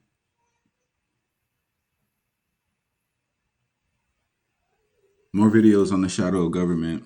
So it would have gotten worse, to be honest. You're giving it tough. You know what I'm saying? But it's a part of the overall slave ship and the slave mentality. When I cut my hair like this... You cut it yourself or a barber did that? Let me tell you, I should have cut my hair myself because I was in Europe. So you paid a nigga to do that? No, tell me. Exactly. Yeah. I'm asking. It's funny that you say that because I asked, he kept on like cutting it because you guy's a barber. If you ever cut a plug in somebody's hair, your barbershop might shut down. I cut hair for a living back, 14, 15. I used to do that to buy clothes and also to buy music equipment. Okay. I got a story. We're going to get into some real rap shit. We into this. We into this. I had to just give you some, all the TMZ existence, yay thing at the beginning. So, damn, what was that train of thought? We were talking about the barber. Okay, if you cut a plug in somebody's hair, you could lose your job. You can. I remember I used to cut hair, and I had one day I had 6 clients. I had the most money I had. I used to cut hair. 120, I don't know. And the next day, these barbers, they was real good in town. They said, your boy was on a mission. Yesterday I was feeling all proud. I'm like, yeah, well, I was getting it in. And then he said, people was walking in like this and walking out. This next part here to come is about defiance, like cultural defiance. And he goes into it, actually. It's pretty poetic. Of course, it happens right away. He expresses things really, really fast. And an idea that sparks him, he rides it right away. You know what I mean? Because it's going to get you to the next spot in the creative point that you want to be in for real. It's like that thing that I was talking about before, the thing you want to buy. Not like this. Because you just hurrying up? No, because I was bad. I didn't know he was going there. Okay. So he cuts my hair, and I'm going through this thing an hour. I'm like, I'll take a little bit more here, do this here, blah, blah. And after this, it took all the life out of this man as a black barber, as a African-American, as a blood of Christ, as a Hebrew, I'm telling y'all what it is, right? So, and again, the reference to the Moors.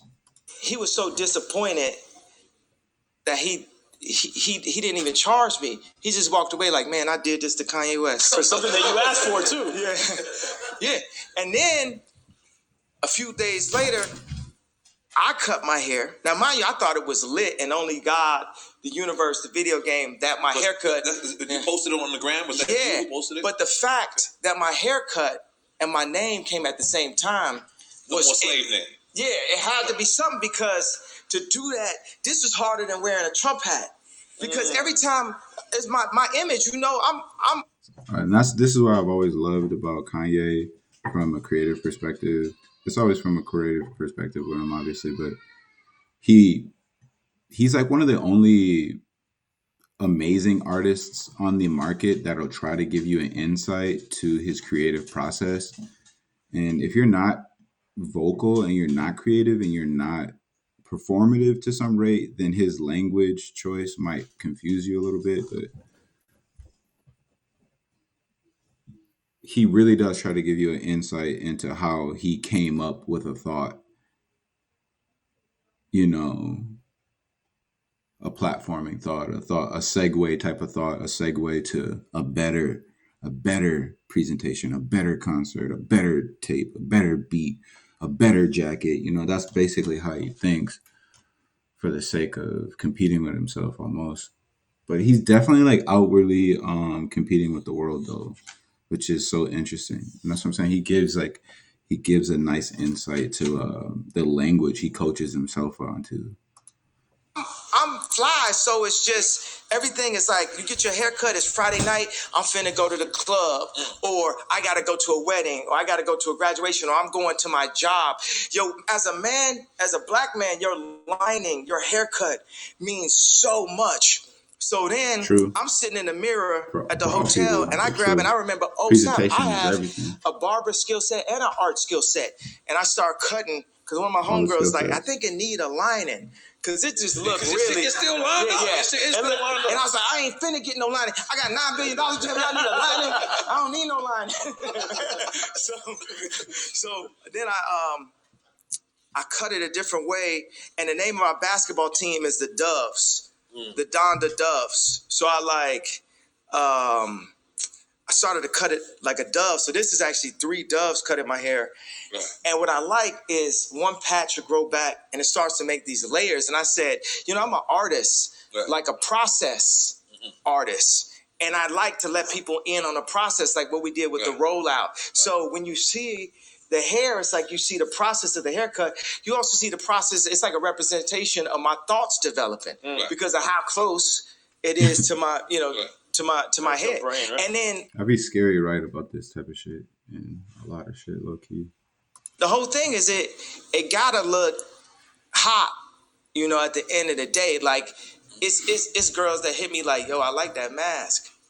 Because when I wore the mask, Hov texted us and told us, make sure you don't walk in with that white mask. But I got the mask on me actually. Where's it at? I was actually about to start giving. I'm also noticing now with the masks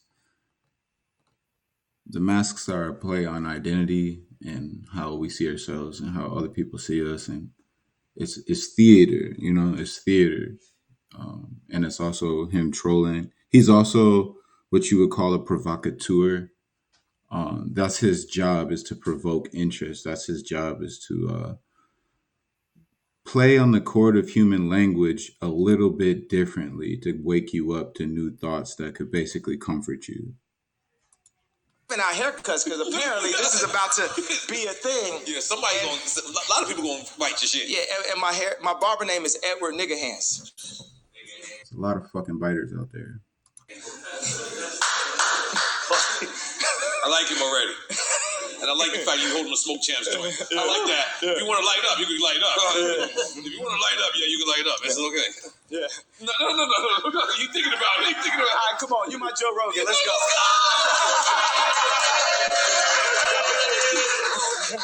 Hey, man, I'm not a real smoker. Y'all gonna embarrass me. You gotta light it. I gotta go. Somebody like, somebody light it for a week. And see, that's the one, like intellectually, that's one of the weirdo things too, is the division, like our Joe Rogan, or Joe Rogan being this entity or a supposed entity or a supposed character of the right wing the everyday right wing guy, the everyday almost far right guy. I mean, I used to listen to a lot of that shit. I thought he had a lot of worldly interests, and I think he had a lot of different varying worldly interests and a lot of different talk. And it wasn't just about right wing stuff. It's just funny, like how the media can like expound certain features or episodes some of these personalities have and use it against them, and then basically backing the opposite culture into a corner to say this is our Joe Rogan, Noriega with Drink Champs. It's just the divisiveness is what's so interesting. That's it's like you can come on a show, you can be Kanye West, you can come on a show and say I want the world to unite, but we still have such divisive habits, low key, and we don't even realize it. So let me ask you this is kind of a serious question, right? Yeah. Because I remember when Nas named his company Ill Will, right? Yeah. And I believe that he had to change the name of his company because this is an interesting thought. It's easy to say like fuck Ill Will, but Ill Will is an actual person. Ill Will was his actual best friend. Yeah. So was it ever a time where you said that about naming your album that? Because let's suppose somebody don't like this album, and somebody could say fuck Donna. They're not saying fuck your mother, but they're saying fuck the actual material. Did you ever feel any concern about that, naming it after her? Not at all, but I have seen them do these things. When everybody said they liked Donda way better than CLB, they had this thing where they had these football players coming up saying, what you like better, CLB or Donda? And then they was like, CLB. And then one of them was like, yeah, fuck Donda. I was like, bro, that's my mama. Yeah. Yeah. So.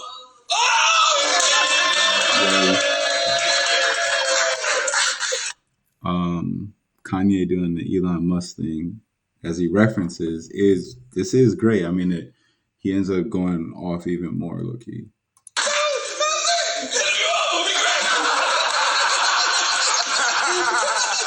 No, but so you did feel that a certain way, like it was a football player saying fuck. Yeah, but he was saying fuck the album. Okay, so moving on. Who was it that you said you wanted to work with, the baby, and you couldn't work with him? Oh, yeah. It's like people in my camp was trying to protect me from working with the baby. It's so funny. I had the baby or little baby? I forgot which one was it.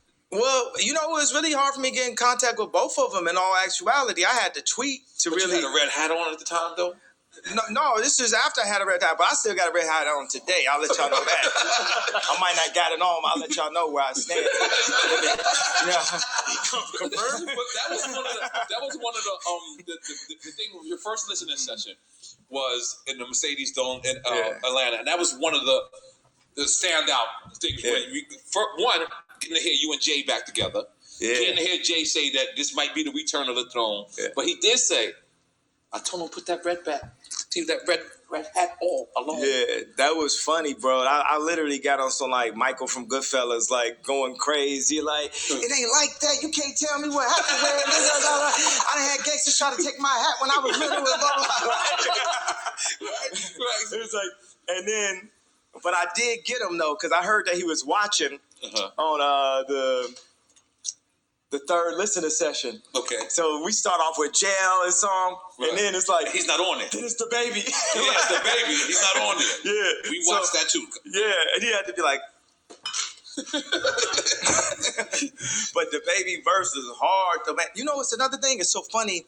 I was sitting in the studio with I was sitting backstage at Soldier Field with Roddy Ricch and the baby, and I was like, yo, God really got a new level of shooters around right now. They in another algorithm. It's a whole thing, the way the baby be rap. He go into that beat and out of that beat, around that beat, he'll give you the melody. That man was the number one streaming artist for a reason. This is like Terminator 3. Right. You know what I'm saying? I understand people like a slow flow here and there, blah, blah, but that's the thing. That's the moment when obviously like Nas made Ether, and that's going to be forever. You know, I made Takeover. No, I never knew that. Yeah, I made Takeover. No, I never knew that. And my girlfriend, Sumiki Rainey from Chicago, is the one that gave me the sample. She gave me the sample for The Truth, And she gave me a sample for Takeover. Wow. She's like, this is one that kind of sounds like the truth. You might like it. Gonna win, taking over. Yo, he ends up low-key saying that Future is crazy influential, obviously. But Future literally is my favorite concurrent artist. Kanye West is like in legendary mode because he occupied a different space in my mental in the past. But as far as daily, I listen to a lot of Future. Come on! The thing is, listen, Kanye. Yeah. We have a game on our show. Yeah. Was you finished or you? Oh yeah, I wanted to say it was something about related to Takeover. Oh, okay. The algorithm. Okay. Is that your bitch? That was the moment when Jay-Z went like this and Nas was like this. Because Nas couldn't. In Chicago, we call it sniping. Mm-hmm. Nas is my favorite rapper. Of all, I said that many produce the whole album. Yeah. This is interesting insight by him right here. And many times I said this is hip hop history right here. Like these little insights right here that he's about to give away. With the sniping, stylistically. He's my favorite rapper. Mm-hmm. But the moment when it shifted was when Nas couldn't rap that style and Jay-Z could. And I think the moment I need you to clarify what you mean. I'm sorry. Then is that your bitch? And y'all in this ride, when y'all in this six, and like how we rap from Chicago. Like how we call it sniping, how Bone Thugs like double time. Legendary how it like he's obviously a rapper, but it's just like just love to see the two brains working together and he can just react to the fucking cadence. That's so lit. I can barely remember the words to that shit. Beautiful. Would you say double time? Right. Twisting. Right. Yeah, we call it sniping, right? So, but Nas, he don't snipe. Mm-hmm. He don't snipe like that. And then the thing that I feel affected Jay was actually death of auto-tune. Because auto-tune didn't die. All right. Actually, it's like the most, I think the most influential artist actually of the past 10 years is Future. Oh. Most important. You heard it. You heard it right here. I've been saying this shit for years. I almost want to get heated about this shit. Shout out to Shelly Bow. Shout out to Gaslit the Drip. All the motherfuckers out there in California doing their own thing, working hard and shit, trying to build a life. All them the same niggas that don't want to fuck with me. I've been telling them niggas, man, who the tastemaker is. Nigga, Wakeless Glenn is the tastemaker for real. Future, one of the coldest artists in the world. Future so cold, bro. And he exclusive and mysterious and shit. Most influential to our sound today. And then you throw in, Chief Keef. You ever took ecstasy with Future? No. And then also, one thing is like, with Soulja Boy is top 5 most influential. And I'm not going to argue with you niggas about this at all. But this is Soulja Boy top 5 as far as to what we are today. Yeah, it's like take him off your album. He says that the legitimate argument behind Soulja Boy and his influences, Soulja Boy plus the internet. He was the first to basically troll the internet. Not troll it, but you know how he used to do. He used to dub like Bieber's name over his tapes and stuff like that before he posted them to the internet and shit like that. Like he used to really use and surf the fucking internet for his advantage. So he's looked at as a legend for that shit, as he should be. He is entertaining and he's himself. Shout out to Soulja Boy. Soulja Boy is himself. You ain't hear that verse? No. He was a parent. But he stopped his ass right there. Told him couldn't be on the album. He said his verse was whack. He was apparently mad at you. Low key, tell me if I'm wrong. I hope the whole internet hears this one because I really believe this. Soulja Boy's most fire shit was with like during that Kreayshawn era. The Kreayshawn era. He did a couple like street songs with her and they were hard. That bass guy shit, that bass shit, Lil B shit. Shout out to Lil B, Lil B. The verse wasn't good. Nah, but I tell you what though. I'm so sorry, yeah. I wasn't ready. So sorry. Continue. I tell you what though, Soulja Boy is the future though. The future is a couple people. Right. You know, I got some things. Even when my style is like, I never like touch the sky and gold digger that style. I only liked Can't Tell Me Nothing to Say You Will, and that's why I'm still here today, because everything is moving around us. You know what I'm saying? It's like my wife changed the thought of the idea of beauty. You know what I'm saying? It was white girls at her school that used to talk down on her for having an ass, and now it's white girls that go and get ass. Right. You know, so Can't Tell Me Nothing. I think this is one of the things that confuse people are physical trends and how a physical trait, a physical feature of your body could be trendy, like your ass or your titties. Or like, you know, do men have these type of in features? I think the most current in feature for a guy like that, for a guy right now, is like a beard situation. Like all of a sudden, like the Greco beard became a thing, is an identity marker for the most masculine type of man. You know what I'm saying? Like it's interesting, and it's interesting to say like, okay, the girl who had the roundest booty in school maybe 20 years ago was getting made fun of, but now it's about having a round booty for sure.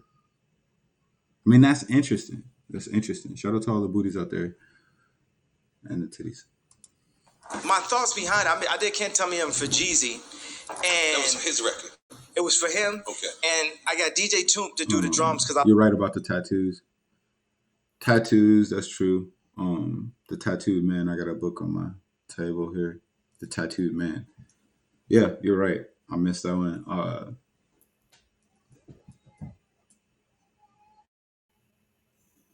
What you think about tattoos on girls, man? They just have to be in certain spots for me. I never. Let me keep my mouth tight on that, man. I love What You Know About That. Oh, let me tell you about when Atlanta took over rap. It was Bone Crusher was the moment. It changed. That's when Atlanta took over. We ain't never scared. Yes, that was. Because also you gotta understand, I'm like Kobe, LeBron, or Michael Jordan. So he's or not Phil gonna say Jackson anything about of rap. Little John. I study, I understand the game. Also, I'm not only a client. I'm the player president. I'm not only a player. I'm a coach. But when you say take over from the perspective of what? Because Goody Mob and Outkast and what they was doing was changing. It wasn't. Too. It wasn't. Now I'm not gonna say that. Goody Mob and Outkast, it wasn't as street as T.I. It didn't have all the bitches like T.I.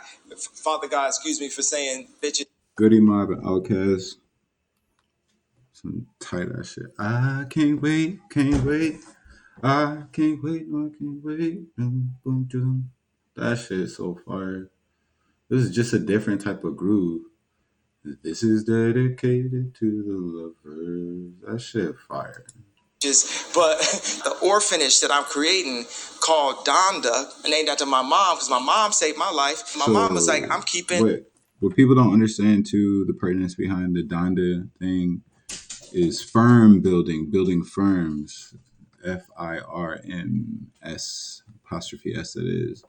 Firms, think tanks, groups, coalitions, mounting power with other people who are powerful or seeking power is the easiest way to get power. And Kanye, this orphanage is going to provide, first of all, the way God is, we already got, what do we call them, bed nurses? All right, so this is like when you go and get your ultrasound, they tell you if your baby's going to come out okay. In hospitals today, they would tell a black mother that the baby not finna come out today because we are inside. Us as 12 tribes of Telling me you female? Judah, as a member of the Hebrew people, we are still inside of our genocide. 50% of all black deaths a year is abortion. and Black deaths a year is abortion. Wow. And Plan B was created by Margaret Sanger. Okay, so some darker feature here. Margaret Sanger, one of the pioneers behind Planned Parenthood. I got more stuff coming on non-contemporary thought, stuff like that, because that's more like the black thought stuff, more controversial stuff. I'm very interested in alternative thought. Most people don't really know how to comprehend alternative thought, stuff like that, because it unfortunately shakes their whole worldview. But yeah, look up Margaret Sanger.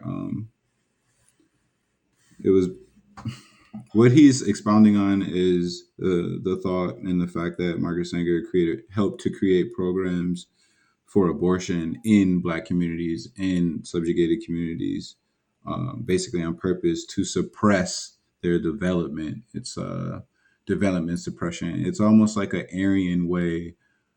It's almost like a scientifically Aryan way to compete from a science perspective when you have the advantage of all the institutions to say there's books on it.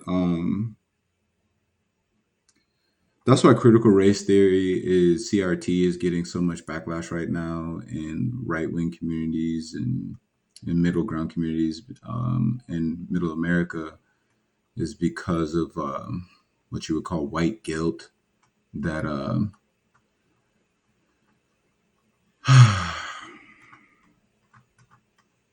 these social and psychological and behavioral modification programs are really deeply embedded in American society. And it would just take forever to highlight it without a video. And right now we're trying to watch this Kanye West one, but he is trying to touch on it. So it's completely, the tangibility really is there in this video with Kanye West and what he's trying to touch on. So ultimately, I want to get into more topics like that really deeply.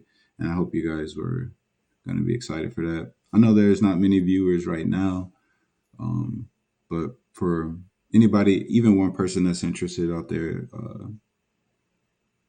we're going to get into some really dope topics for sure. With the KKK for Black population control. Wow. You're getting deep right now, yeah. This is what I cried about during the election. Those tears is going to be gospel someday. And what am I doing? I know the guy from Texas got a lot of backlash for changing the laws. I'm not in a position. That's not what I'm doing. What I'm doing is providing a plan A, an opportunity where you can bring your children. If you feel like you can't take care of them, you ain't got a place to take them, you don't have a support system, we got a place that's going to have. I'm like, you thought that I wasn't going to try to get killed in this interview? Dr. Sebi's diet, Right. based off Dr. Sebi's diet, saving not only Black children, but all God's children, giving an opportunity of a utopia. Because the reason why we ain't get our 40 acres and a mule is we have 40 acres, we have more people. We have more people and we have leadership with the leaders not strategically taken out of the community in the 80s and the drugs and guns put into it. And then the algorithm, you know what I'm saying? The 808 exists in the lowest chakra of your body. The majority of content that's related to the 808 is killer or sexual content. The original 808s was even off pitch. So that meant it's an actual sound in the track that you don't realize is there that is fucking up your entire frequency. And now today, every time I hear a car come out, it's 808. But if you think about African music and hip hop, when we was breakdance to, it was light. The percussion. It was upbeat. It was the drums. Now it's like, and all of this is a bigger, and it's like, man, you know, at this point, it's like they should have killed me when I said George Bush don't care about Black people. I ain't got nothing to say. You know, they SNL making my wife say I divorced him on TV because they just wanted to get that bar off, and I ain't never even seen the papers. We not even divorced. Wow. So how we, because that ain't no joke to me. My kids want their parents to stay together. Right. I want us to be together. But I want y'all to be together too. If you look at the media, that's not what they promoting. Right. That's not what they want. They wanted to be a new wedding, a new episode, a new TV show. And then they had people all around in my wife's ear. You know what I'm saying? This is a publicist that's next to her. I don't fuck with her. Really? That was as clear as you could say. Oh, you thought I wasn't going to try to get killed this interview? No. All right. So this is a game we play with all our guests. Right? I got to let you know. We're going to come music now. The publicist comment, not fucking with the publicist. That's a very interesting comment to me. Because it's sneaky, obviously. I think it alludes to handlers, more on handlers in the future, more on handlers in the CIA in the future. Let's get into some games. So this is called Quick Time with Slime, right? Yeah. I do not want over our house, and I don't fuck with some of them nannies either. All right, what's the game? Okay. So, it's called Quick Time with Slime. You can pick one or the other. You either pick one or the other, or you pick one and hot damn shit. If you pick both, You pick both or neither. If you pick both, then you take a shot. Yeah. All right. Neither or both. Neither or both. Okay. Tupac or DMX? Oh, they same, and they both here right now. Both of them are like. Y'all see, X is on your shirt. So you taking a shot? I said same. I said they the same, and they both here right now. That equals a shot. I Yes. apologize, I'll be right back. Babe, how come it's not popping up on both computers now?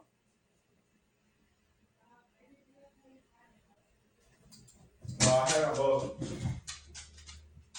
And then the laptop did something funny. I just don't want to. I don't want to be finagling and messing it up. You're not gonna help me? Okay, thanks.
I accidentally moved it somehow. I was trying to drag it into there. I still don't understand the mechanics yet. So, but I'll It's just because of where the laptop is placed right now.